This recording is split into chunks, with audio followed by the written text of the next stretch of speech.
So we heard your former running mate Kamala Harris say she's not here to say "I told you so," although obviously that's what she was saying about all the Trump chaos.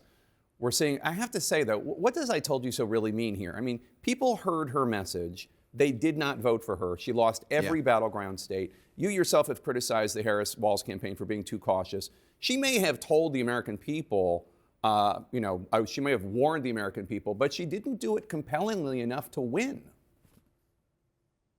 That is the absolute point. And look, when I criticize, I'm criticizing myself. I own this. I'm part of the ticket. And somebody has to come up with a strategy. I think this is exactly right. This is the thing. Look, Democrats, it was a good night in Wisconsin. I was over there. We saw that happen.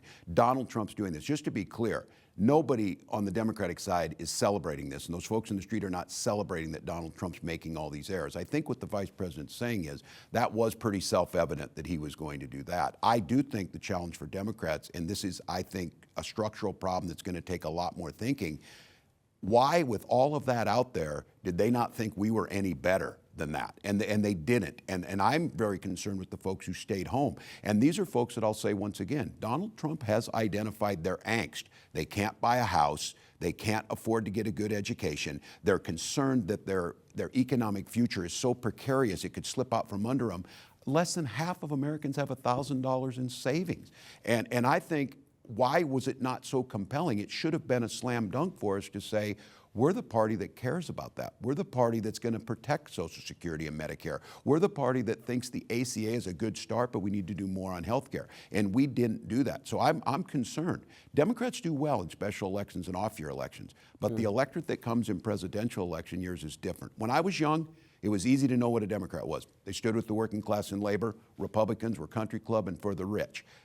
Today, you ask people, they don't.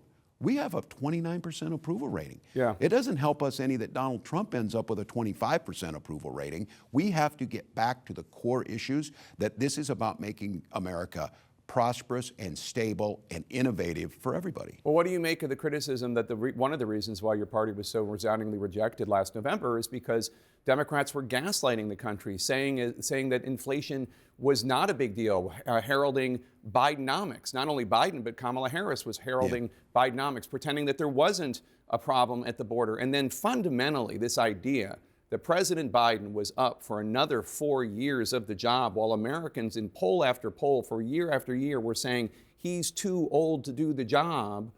Your party stood against all of those things.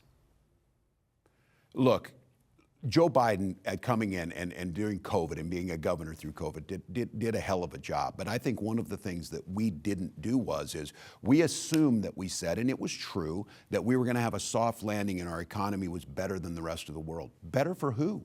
Better for the working class who was saying groceries were too expensive, as they are now and going up. They got to see us talk about things. Again, I go back to this. Don't talk about food insecurity or housing type of issues. Talk about people being hungry and wondering where they're going to live, or about their children's future, about real security. And so I think your question is spot on.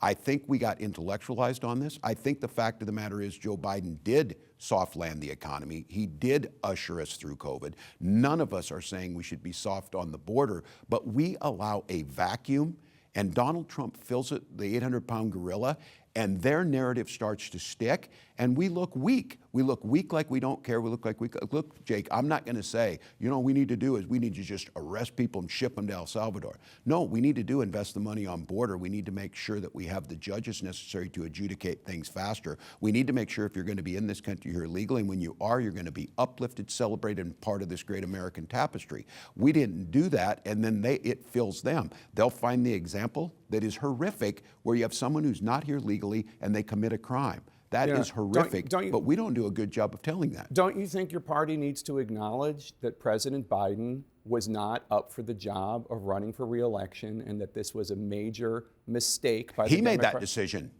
I know, but you all went along with the idea that he was up for it, and he wasn't. And everybody saw it, and the country rejected it.